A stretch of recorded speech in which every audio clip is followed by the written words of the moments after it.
जोरदार म्हणे परमेश्वराला हालेलुया. कुठे म्हणे हालेलुया. प्रियजन हो, रात्रंदिवस असं म्हटलं आहे की ते स्वर्गदूत देवाला हालेलुयाचा गजर करतात आणि रात्रंदिवस त्या देवापुढे ते धन्यवाद करतात. त्या पवित्र स्थानासमोर धूप जाळतात आणि त्या देवाला सर्वजण रात्रंदिवस धन्यवाद करतात. आणि म्हणून आम्हाला फक्त एकच काम परमेश्वराने दिलं होतं की ते फक्त देवाचं गौरव करायचं. दुसरे राजे अध्याय 20 आणि वचन 1 ते 11 मध्ये एक राजा यशाया संदेश आहे आणि एक राजा आहे. वाचा, पवित्र शास्त्र उघडायचं आणि हळूहळू रीतीने वाचायचं.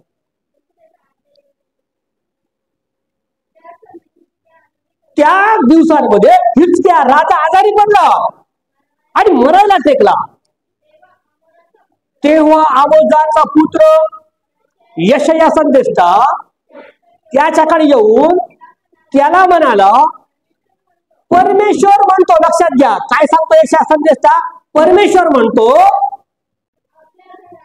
आपल्या घराची निर्वाणीवर कर, कारण आता तू मरणार. पहा संदेश आला काय सांगतोय, बोलो हालेलुया. थांबा, काय म्हणतोय तो, तू मरणार आहे. एखाद्या पाळकाने जर सांगितलं तू मरणार आहेस, लोक म्हणतील तू काय देव आहेस का, निघितून. यशाया त्याला काय सांगतो, तू मरणार आहेस. कारण देव जे सांगतो ते सत्य आहे. देव कधीही खोटं सांगत नाही. पण भविष्यवक्ता स्वतःच पोट भरण्यासाठी फक्त 1-2 माणसं धरणार, जे पैशावाले आहेत त्यांना गोड सांगणार की आपका बहुत अच्छा होने वाला है, आपका बेटे का होने वाला है, आपको वो होने वाला है, आपको ये मिलने वाला है. आणि पवित्र शास्त्र सांगतं की भविष्यवक्ते नाही किंवा ते देवापासून आलेले संदेश नाही, त्यांना त्यांच्या फळावरून ओळखावं, असं बायबलचं वचन आम्हाला शिकवतो. यशाया येतो, राजा आहे. हिजकिय्या कोण आहे, सर्वसाधारण माणूस नाही. की आलाय कुठेतरी एखाद्या माणसाला सांगितलं राजा आहे आणि राजाकडे जातो आणि राजाला सांगतो, हे राजा तू मरणार आहेस, तुझ्या घराची निर्वाणी कर, तुझ्या घराची काळजी घे, तुझ्या राजाची काळजी घे, जा तू मरणार आहेस. पुढे तू जगणार नाहीस.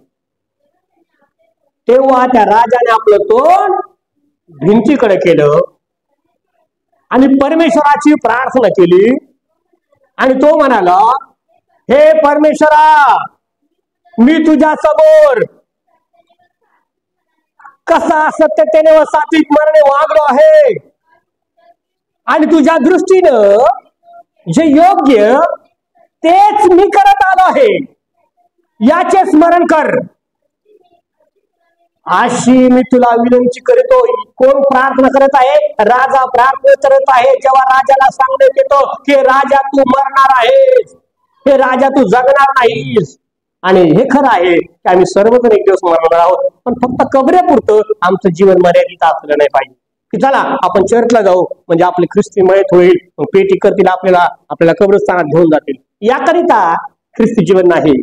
अनंतकालिक जीवनाकरिता तुम्हाला पाचारण केलं आहे, अनंतकालिक जीवनाकरिता तुम्हाला बोलवलेलं आहे, अनंतकालिक जीवनाकरिता परमेश्वरानं तुम्हाला अभिषेक केला आहे, अनंतकालिक जीवनाकरिता देवानं आमच्याकरिता तो वधस्तंभ वाहिला. त्या वधस्तंभावर तो मरण पावला, मरणातून उठला, हजारो लोकांनी त्याला पाहिलं आणि तो पुन्हा घ्यायला येतो असं म्हणाला. तो आमचा देव आहे. भविष्य काय आहे लक्षात घ्या. भविष्य कोण सांगू शकतो लक्षात घ्या, की ज्याच्या बरोबर देव बोलत आहे. शमूएलाला देव बोलला, इथे यशायाला देव बोलत आहे आणि सांगत आहे की जा, माझ्या लोकांचा जो नायक हिजकिय्या राजा आहे त्याला जाऊन सांग की तू मरणार नाहीस, तू मरणार आहेस, जगणार नाहीस. पुढे वाचा. आणि हिजकिय्या जेव्हा रडत आहे, हिजकिय्या प्रार्थना करत आहे, पुढे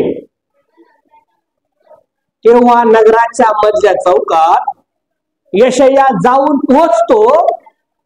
तो त्याला परमेश्वराचे वचन प्राप्त होते आणि परत त्याला देवाचा संदेश आला, परत जा. पहा देवाच्या सेवकाला काय सांगत आहे देव, हे यशाया तू परत जा, तू परत जाऊन माझ्या सेवकाला सांग, तू परत जाऊन त्या राजाला सांग. काय सांग, पुढे वाचा. माझ्या लोकांचा नायक हिजकिय्या या सांग, तुझा पूर्वज दावीद याचा देव परमेश्वर म्हणतो मी तुझी प्रार्थना ऐकली, मी तुझे अश्रू पाहिले, मी तुला बरे करीतो.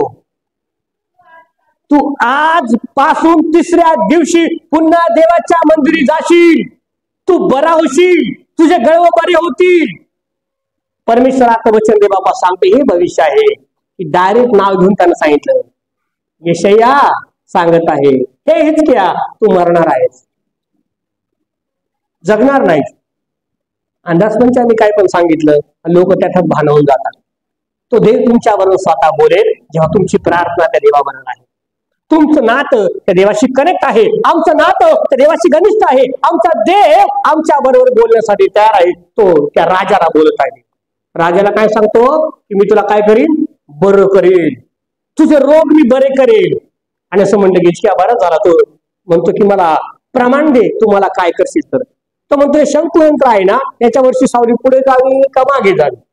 पुढे जाणं सोपं आहे, आता ती पुढे गेली सोपं आहे, पण आता त्या मागा आणायचं. तिथे देवानं सूर्यचंद्र थांबवलाय आणि पुन्हा ती सावली माग घेऊन आला. राजा बरा होतो आणि देवाचा गौरव करतो. त्या राजाचं देवा 15 वर्षाने काय करतो, आयुष्य वाढवितो. पवित्र शास्त्र सांगतं की देवाला काहीच अवघड नाही, त्याला म्हटलंय भविष्य. देवाचं वचन सांगतंय की आम्ही बदललं पाहिजे. इर्म्याचं पुस्तकात 5 वचन 30-31 वाचा काय म्हटले तुम्हाला पाहायला मिळेल. इर्म्याचं पुस्तक अध्याय 5. पहा, संदेशचे खोटा संदेश देतात, त्यांच्या धोरणानं याजक अधिकार चालवतात आणि माझ्या लोकांचंही आशेच आवडत. पण अखेरीस आम्ही काय करणार सांगा, काय करणार. आता मंडळी आणि पाळक एकत्र मिळलेला आहे.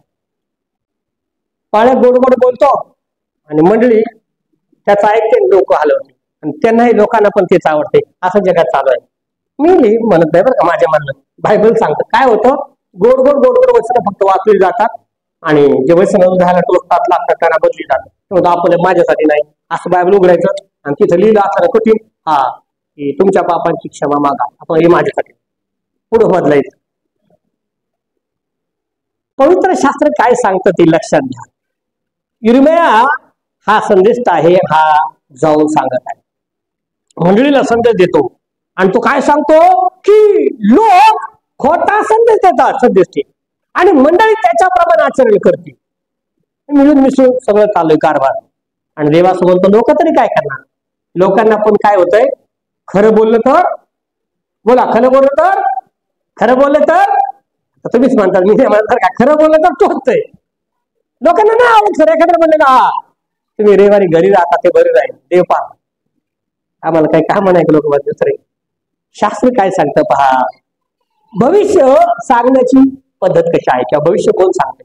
असं म्हणलं तुम्ही पाहता आकाशात उडणारा पोपट आहे, बघा पोपट आहे, तो आकाशात उडतो, पण त्याला पकडला आणि पिंजऱ्यात ठेवला आणि तो भविष्यवाला काय करतो, त्याला शिकवतो, चिठ्ठ्या तोच लिहितो त्याच्या हाताने. आता तो पोपट चिठ्ठ्या लिहितोय का, कोण लिहितोय चिठ्ठ्या, तो माणूस लिहितो. पोपट येतो काढून देतो आणि बोलतो, त्याला विचारतो सांगा पोपट लिहितो बरोबर त्यांचं ते द्या त्यांना. पोपट दुसऱ्याची भाषा बोलतो, पोपट दुसऱ्याची कॉपी करतो, म्हणून त्याला पिंजऱ्यात कैद करा. लक्षात घ्या. पण बाकीचे पक्षी जे आहेत, कबूतर आहे, कोकिळ आहे, चिमण्या आहेत, कावळे, ते आकाशात उंच आहेत, कारण ते लोकांची भाषा बोलत नाहीत, लोकांची कॉपी करत नाहीत. पवित्र शास्त्र सांगतं जेव्हा आम्ही कॉपी करणारं जीवन जगतो ना, आम्हाला शैतान काय करतो, बंदिस्त करतो. शैतान काय करतो, आम्हाला बंधनांनी बांधतो, आमच्या डोक्यामध्ये वेगवेगळ्या प्रकारचे गोष्टी निर्माण करतो आणि फुगून टाकतो, हवा भरतो, फक्त माणूस असा फुगून जातो. तो म्हणतो की मैंने तुझे भविष्य बघता बनाय. भविष्य जर माझं मला माहित असतं तर मी ना लॉटरी काढली असते, कोणतं तिकीट निघते मला दिसलं असतं, एका दिवसात करोडपती झाला असतो. येशू शिवाय कोण आहे जो पुढचं भविष्य सांगणार आहे. भविष्य वक्ता पवित्र शास्त्र सांगतो किंवा भविष्य सांगणं येशू शिवाय कोणी नाही. येशू शिवाय दुसरा कोणी चांगला नाही. येशूनं आम्हाला कशासाठी पाचारण केलंय हे लक्षात घ्या. मंडळी म्हणून आम्हाला कशासाठी बोललोय, हजारो लोक जगात आहेत, लाखो लोक जगात आहेत, त्या लाखो लोकांपैकी पाहिला, त्या लाखो लोकांपैकी फक्त ख्रिस्त तुम्हाला समजला, त्या लाखो लोकांपैकी देव आमच्या जीवनात आला, त्याला काहीतरी कारण आहे, त्याला काहीतरी कारण आहे. देवानं मला कशाकरिता बोललोय हे लक्षात घ्या. पवित्र शास्त्र जेव्हा लुका अध्याय 5 आणि वचन काय वाचलं असं म्हटलंय की पेत्र त्या ठिकाणी आहे आणि रात्रभर तो कष्ट करत आहे. पेत्राला परमेश्वराने पाचारण केलं, रात्रभर कष्ट करत आहे आणि एकही मासा त्याला लागत नाही. तो थकून जातो. येशू त्यांच्याकडे येतो आणि त्यांना शिकू लागतो आणि पेत्राला म्हणतो, पेत्रा इकडे ये, जरा खोल पाण्याचं तिथे जाळ टाक. तो प्रभू म्हणतो, प्रभूची जाळ बाबा कशाला डोकं खात होता, रातभर मी एवढे वेळ जाळे टाकले चारी बाजूला, एक मासा सापडला नाही आणि तू सांगतो मला खोल पाण्यात जा. आम्हाला खोल पाण्यात गेलं पाहिजे, जगामध्ये गेलं पाहिजे, बघ मासे मिळतील. लोक काय करतात, ती मंडळी ते चर्ची लोक, ह्या चर्ची लोक, पवित्र शास्त्र सांगतं आशीर्वाद नाही. रात्रभर तो कष्ट करतोय, एकही मासा लागला नाही. पेत्राला म्हटलं की जरा खोल पाण्यात जा आणि जाळ टाक. आणि जेव्हा त्यानं जाळ टाकलं, तुम्हाला पाहायला मिळेल की त्याचं जाळं फाटू लागलं, इतके मासे भेटले. त्याला त्यानं आजूबाजूच्या लोकांना बोलवलं, त्याच्या मित्रांना बोलवलं, या ओढू लागा, आणि सगळे मासे भरून गेले. इतकं सामर्थ्य. शास्त्र सांगतं जेव्हा देव आमच्या जीवनात आहे, रात्रभर तो कष्ट करीत होता पण देव नव्हता. बोलो हालेलुया. पेत्राबरोबर देव होता का? आम्ही आमच्या मनाने किती पण बोललो, किती आरवलो, पण देवच नाही. देवची आराधना ऐकत नाही, देवची प्रार्थना ऐकत नाही, देव त्या ठिकाणी नाही. कसं काय आशीर्वाद मिळेल? येशू आल्याबरोबर तो म्हणला, इकडं जाळ टाक, खोल पाण्यात टाक. आणि पेत्राला इतके मासे भेटले, तो ताबडतोब प्रभूच्या पाया पडला. तिथे असं लिहिलंय, तो म्हणतो, प्रभू मी पापी आहे, मधपासून तुम्ही दूर जा, मी त्याला ऐकायचं नाही. पुढे जेव्हा मी शेवटच्या वचनात वाचतो तेव्हा मला पाहायला मिळतं 11व्या वचनामध्ये तो काय म्हणतो, मी तुला मासे नाही आता माणसं धरणारा करणार आहे. बोला हालेलुया. तुला माणसं धरणार कराय. जेव्हा त्या पेत्राने एक संदेश दिला, त्या पेत्राने स्वार्थ सांगितली, एका संदेशामध्ये 5000 लोकांचं तारण झालं. त्याला म्हटले सामर्थ्य. प्रियजन हो, जेव्हा प्रभू तुमच्या बरोबर आहे, जेव्हा तो प्रभू तुम्हाला सामर्थ्य देणार आहे, जेव्हा तो प्रभू तुम्हाला आशीर्वाद देणार आहे, जेव्हा तो प्रभू तुमच्या बरोबर आहे, तेव्हा तुम्हाला पाहायला मिळेल की तुम्ही गाल, देव आपोआप कार्य करू लागेल. तुम्ही प्रार्थना कराल, लोक बदलतील. तुम्ही गाल, लोकांना आशीर्वाद प्राप्त होईल. तुम्ही गाल, भूत निघून जातील. देवाचं सामर्थ्य तुमच्या बरोबर आहे, कारण देव असं म्हणतो, मी तुम्हाला कधी सोडणार नाही. वाचूया इर्मियाचं पुस्तक अध्याय 23 वचन 1 आणि 21. पहिलं एक वचन वाचूया आणि मग 21 वचन वाचूया. मेंढपाळ माझ्या कुंडातील कळपाचा नाश करत आहे आणि त्यांना विखरितात की हाय ऐकत. पहा, देवानं पाळक लोकांसाठी विशेष सांगितलंय की मंडळीचा जर तुम्ही नाश केला, मंडळीला विखरून टाकलं, मंडळीला चुकीचं शिकवलं, मंडळीला बहकून टाकलं, मंडळीला अंधारात ठेवलं, मंडळीला सत्य नाही सांगितलं, तर काय होईल? तुम्ही हाय कराल, तुमचा नाश होईल. म्हणून पवित्र शास्त्र सांगतो सत्य आणि खरं ते सांगावं लागतं. म्हणून मी तुम्हाला सांगत आहे, घेऊया काय म्हणलंय की जो मेंढपाळ मंडळीचा नाश करेल, देव म्हणतो तो हाय करेल, मी त्याला सोडणार नाही.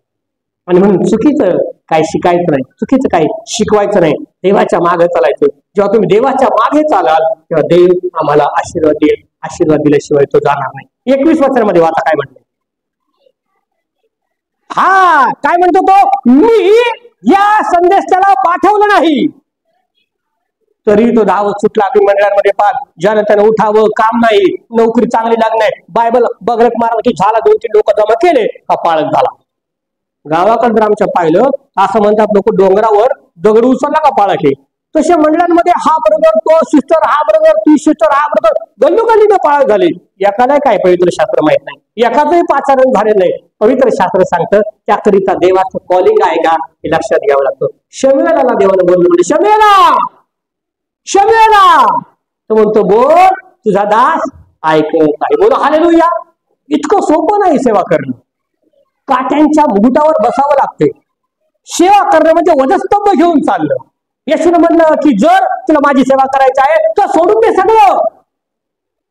तुला सार्वकालिक जीवन पाहिजे आहे ना, सोडून दे. तो फार श्रीमंत होता असं म्हणले. तो प्रभूचं त्याने ऐकलं, तो आलाच नाही. 4-10 वर्ष पाठ झाले का पोरांना वाटतं की आम्ही अभिषिक्त झालो, आम्ही पाळत झालो, आम्हाला आता सेवेला आम्ही मोकळे झालो. पण प्रियानं सेवा करणं इतकं सोपं नाही. त्याकरिता आम्हाला पाचारण पाहिजे. यशाया इर्मिया काय म्हणतो, मी या संदेश त्यांना पाठवलं नाही.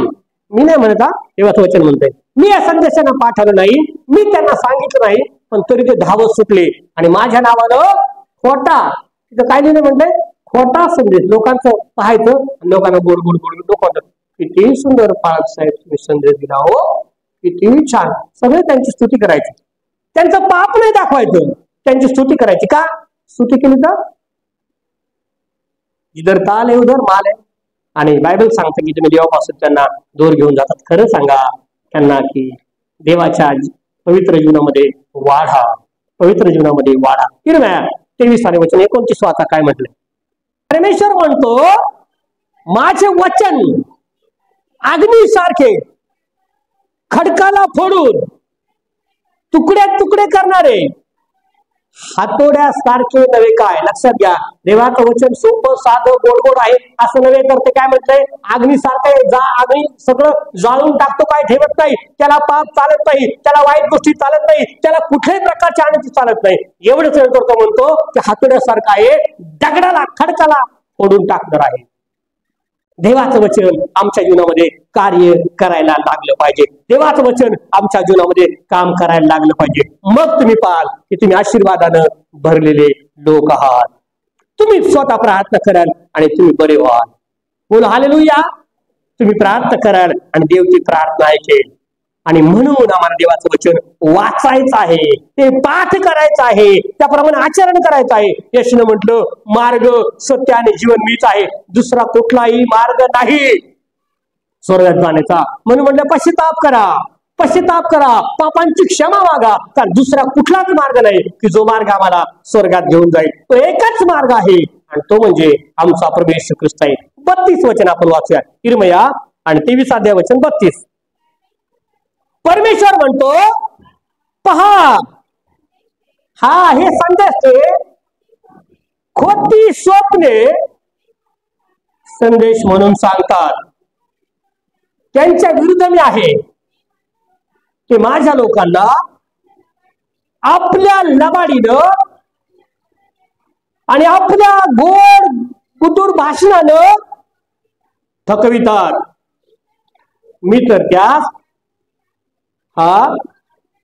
आणि मी त्यांना पाठवलं पण नाही म्हटलं, मी त्यांना आज्ञा पण दिले. लोक सांगतात की सिस्टर मुझे सोया था, मुझे सपना आया और सपने में मैंने आपको देखा और मुझे प्रभु ने कहा कि आपकी शादी इस ब्रदर से हो जाए. बोला हालेलुया. ही घडलेली घटना आहे. ते पाळतीला काय सांगतो की तुम्ही लग्न यांच्याशी करा, कारण त्याला माहिती जर ही बाहेर गेली तिचा पगार निघून जाईल, मला दशांश येणार नाही. आणि मग ते काय करतात, तिथे त्यांचं जमवून देतात. आणि म्हणजे स्वप्न मी प्रभूने का, प्रभूने तेवढंच का नाही की तुझ्या स्वप्न घ्यायचं. आणि बायबल सांगते की चुकीचं जेव्हा आम्ही शिकवतो तेव्हा त्या मंडळीला आम्ही नाशाच्या मार्गाकडे घेऊन जातो.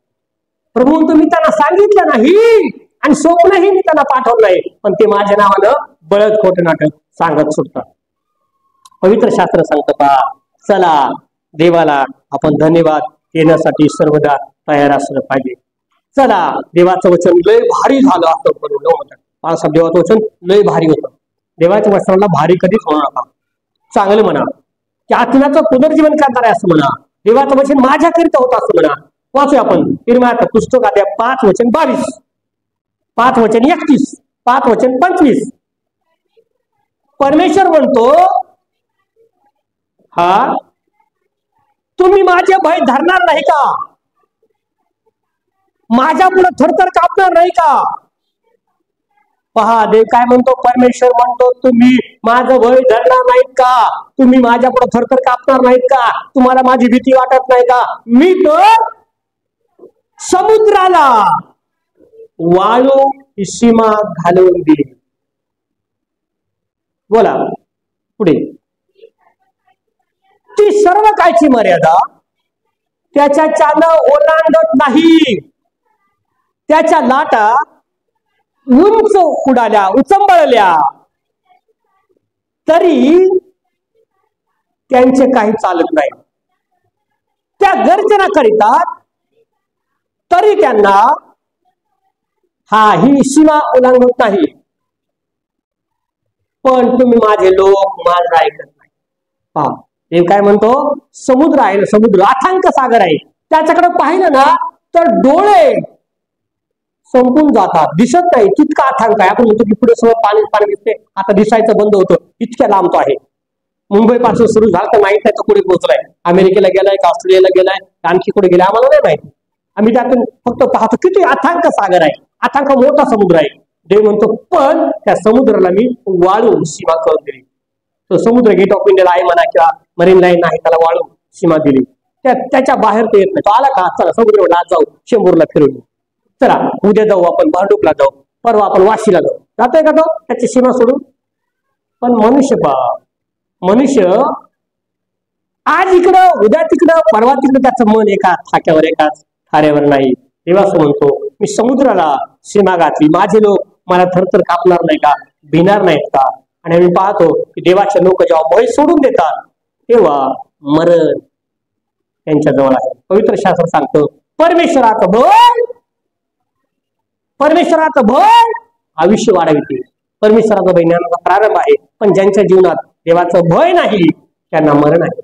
बायबल सांगतं पापाचं वेतन मरण आहे. पण प्रभू येशू ख्रिस्तामध्ये आम्हाला ते सर्व संदेश, ते खोटा संदेश देतात, त्यांच्या धोरणाने याजक अधिकार चालवितात, आणि माझ्या लोकांना सुद्धा तसंच आवडतं. धर्मांनी हा तुमचा हित रोखून धरला आहे, आणि म्हणून मला काही करता येतं. आमची प्रार्थना काय ऐकली जात नाही, कारण आमचं दुष्कृत्य आमच्या आड येतं. 29 पत्रामध्ये म्हटलंय की देवाचे वचन ऐकण्यापुरतं नाही, फक्त आज ऐकून घेतलं आणि उद्या जाऊन तसाच वागत आहे. ते बदल करण्यासाठी आहे, ते परिवर्तन करण्यासाठी आहे, ते अद्भुत आहे. आणि इब्री 4:12 मध्ये म्हटलंय की देवाचं वचन सजीव आहे, देवाचं वचन सक्रिय आहे आणि कोणत्याही दुधारी तलवारीपेक्षा तीक्ष्ण आहे, ते अस्थिर सांध आणि मज्जा यांना छेदून आरपार जाते. म्हणून ते वचन पाठ करायचं आहे. जेव्हा वचन पाठ करणार आहोत आम्ही, तेव्हा देव आमच्या जीवनाबरोबर बोलणार आहे. प्रसिद्ध पाऊल आम्हाला पाहायला मिळतं. 22व्या अध्यायामध्ये आम्ही पाहतो की देवाचं त्याला दर्शन झालं. तो मंडळीचा छळ करणारा, लोकांना मारणारा, लोकांना जाळणारा, पवित्र शास्त्र फाडणारा, जे देवाचं नाव घेतात त्यांना तुरुंगात टाकणारा कोण? शाऊल. पण देव त्याला भेटला आणि प्रभू त्याला काय म्हणत आहे, शाऊला शाऊला माझा छळ का करतो? तो म्हणतो कोण आहेस तू? तो म्हणतो ज्या प्रभूचा तू छळ करतो तोच मी आहे. सगळ्या लोकांनी प्रकाश पाहिला पण ऐकले नाही शब्द. त्या शाऊलाने शब्द ऐकले आणि प्रकाश पाहिला आणि तो आंधळा झाला. त्याला काही समजे ना.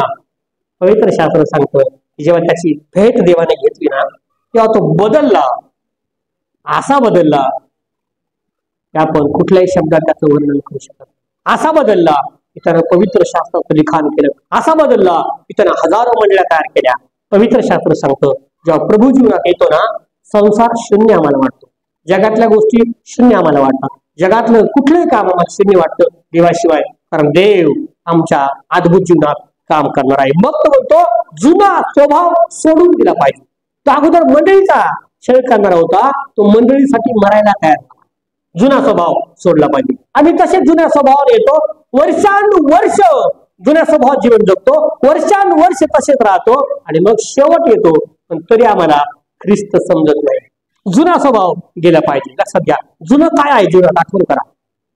जुन्या गोष्टी काढून टाका. ख्रिसमसला आपण साफसफाई करतो, जुनं काढतो, म्हणजे जुने कपडे आहेत, जुने कागद आहेत, जुने पेपर आहेत, झुरळांनी खाल्ले, उंदरांनी लेंड्या केला, सगळे घाण झाले, काढून फेकून द्या. जुनं काढल्याशिवाय नवीन काहीच मिळणार नाही. जर सामर्थ्य हवा आहे ना तर लक्षात घ्या, टायमिंग कडे बघू नका. सामर्थ्य हवा आहे ना, देवाला पवित्र आत्म्याला भरून जाऊ द्या, म्हणा येशू या आमच्या जीवनामध्ये, आम्हाला बदलून जाऊ. तुम्ही स्वतः ठरवायचं आहे की मला त्या प्रभूच्या जवळ जायचं आहे. स्वतः ठरवायचं आहे की मला प्रार्थनेमध्ये वाढायचं आहे. मी धन्यवाद करतो जे जे नाईट प्रेयरला शुक्रवारी हजर होते त्या सर्वांकरिता की देव अद्भुत रीतीनं तुमच्या बरोबर बोलला. मला सांगायचं आहे की जेव्हा तुम्ही प्रभूमध्ये वाढाल तेव्हा त्या प्रभूच्या बरोबर तू येईल तेव्हा राहाल. नाही त्या 10 कुमार सारखं होईल. अर्धे घरीच आहेत ना अर्धे स्वर्गात. लेकर स्वर्गात गेले आई बाप नरकात आहेत. लेकर अरे पप्पा बघा, आहा बरोबर पप्पा म्हणजे हिच्यामुळे मी आलो नाही, लवकर स्वयंपाक करीत नाही, मला जायचं होतं नाईट प्रेयरला पण हिच्यामुळे मी पण कुठं आलो नरकात आलो. असं व्हायला नाही पाहिजे. यशाही याप्रमाणे देवाने आम्हाला बोलवलंय, इर्म्याप्रमाणे देवाने आम्हाला पाचारण केलं. यहोशुआ तर काय म्हणतो, मी आणि माझं काय घरानं, मी एकटाच नाही, फक्त एकटा जाईन, एकटा नाचेन, एकटाच गाणे गाईन, स्वर्गात जाईल असं आहे का? तर मी आणि माझं घराने काय करीन, परमेश्वराची सेवा करीन. जेव्हा तुम्ही सेवा कराल ना, रोटीच्या बेटीच्या मागे पडायची गरज नाही. आप बोला हालेलुया. तो म्हणतो मी गौरवानं पुरवून देईल, मला काय अवघड आहे. त्या पोटासाठी जे आपण कष्ट घेतो ना, तो म्हणतो मीच माझ्या प्रियजनांना लागेल ते कधी देतो, झोपेत आत्मा तुमच्या कामाची योजना होईल. झोपेत आता देव तुम्हाला उंच करेल. तुम्ही प्रार्थनेत आता आई लेकरांकरिता प्रार्थना करत आहे, ते खात्रीने एक दिवस तुम्ही पाहते ते मोठ्या पदावर आहेत, मोठे साहेब आहेत, मोठे अधिकारावर आहेत. देवाने सगळं चांगलं केलं आहे, फक्त आणि फक्त प्रार्थना करू शकते, लक्षात घ्या. आणि प्रार्थनेकरिता आम्हाला बदललं पाहिजे. आणि म्हणून जुना स्वभाव, आता मी सांगणार नाही जुनं काय काय आहे. बऱ्याचशा लोकांनी सोडलं, मला आनंद वाटतो. सोडून दिलं नाही ठेवलं, टाकून दिलं, नको आता बस, नको आता, सोडून टाकलं. जुनं सगळं सोडून आम्हाला नवीन धरायचं. आता काय धरायचं आहे, परमेश्वराची आराधना, त्याचे पाय धरायचे आहे. लीन नम्र होऊन त्याच्या पवित्र चरणाजवळ यायचं आहे. लीन नम्र होऊन देवाच्या वस्त्राजवळ यायचं आहे. मग म्हटलंय स्तोत्र 1 मध्ये, धन्य तो पुरुष जो दुर्जनांच्या मस्तकीनं चालत. दुर्जनांची चर्चा चालली ना, वाईट काय बोलतात त्याच्याबद्दल बोल, ते काय घेऊ आम्हाला माहिती. लोक पेटून जातात, निघून या घरी, तर आम्हाला काम येतो ब्रदर, चला निघून जा. स्त्रियांनी असं म्हटलंय की चहाडी चुगली निंदा सोडून द्या. त्या चहाड्या चुगल्या निंदा काय करतात, आम्हाला देवापासून हळूच दूर करून जातात. आमच्या घरामध्ये ते वास करू लागतात. दुर्गंधी घरात येऊ लागली ना, आपण म्हणतो बाई यांच्या घरी नको झाले, घाण वास, घर साफ. बाया म्हणतो पाय शेजारी घर ती घाण, तिच्या घरी जायला नको, लय माशा, घाण, लय वास, लय मोठं मस्त घर आहे पण वास आहे. येतात कोणी लोक, का काय लोक येत नाही, तो आपल्या नाकात बसला म्हणून आपल्याला काय वाटत नाही, पण बाहेर चालला आणि त्याला वास येतो, तो म्हणतो नको त्यांच्या घरी. तसं येशूला त्या दुर्गंधीचा वास आहे, निंदा आहे, चहाड्या आहे, वाद आहे, भांडण आहे. प्रभू म्हणतो की मला नाही जायचं, प्रभू मध्ये तुम्हाला वाढायचं आहे, उपवास आणि प्रार्थनेमध्ये वाढायचं आहे. जी आग पवित्र आत्म्याची पेटलेली आहे त्याला विझू द्यायचं नाही. हमें कम खाना है, कम सोना है और ज्यादा प्रार्थना करें. उलट करायला सुरुवात केली का, हमें ज्यादा खाना है और ज्यादा सोना है. या वर्षामध्ये मी तुम्हाला सांगतो की ज्यांना भिकारी व्हायचं आहे, लक्षात घ्या, ज्यांना गरीब व्हायचं आहे, ज्यांना आजारी व्हायचं आहे, ज्यांना लवकर मरायचं आहे ना, त्यांच्यासाठी आहे ही गोष्ट, भरपूर वेळ झोपा. बोलो हालेलुया. हे बोलू नका, भरपूर वेळ झोपा आणि दिवसभर मोबाईल चालवा. आणि तिसरी गोष्ट, भरपूर खा. एका वर्षात नाही तुम्ही आजारी झालात ना, ते चॅलेंज वर्षात दिवसभर मोबाईल बघा, डोळे जातील, मेंदू खराब होईल, त्रास होतील, मणक्याचा त्रास होईल, याचा त्रास होईल, त्याचा त्रास होईल, आणि भरपूर झोपा, त्याने शरीर आळशी होईल. पण आम्हाला काय करायचंय, त्याच्या उलट करायचं. हमें कम खाना है, कम सोना है और ज्यादा प्रार्थना. शुक्रवारी म्हणजे आता नाही, जेव्हा सांगतील सेक्रेटरी महिन्याचा पहिला शुक्रवार असतो तेव्हा तुम्हाला यायचं आहे, तेव्हा नाईट प्रेयर आहे, लक्षात घ्या. बसायचं देवाच्या चरणाजवळ, देव बदलल्याशिवाय राहणार नाही. मला हीच गोष्ट सांगून तुम्हाला थांबायचं आहे की परमेश्वरानं अद्भुत रीतीनं जे काम केलं आमच्यासाठी, त्याकरिता देवाला सतशा धन्यवाद. देव बापा मला आशीर्वाद करो. आमेन.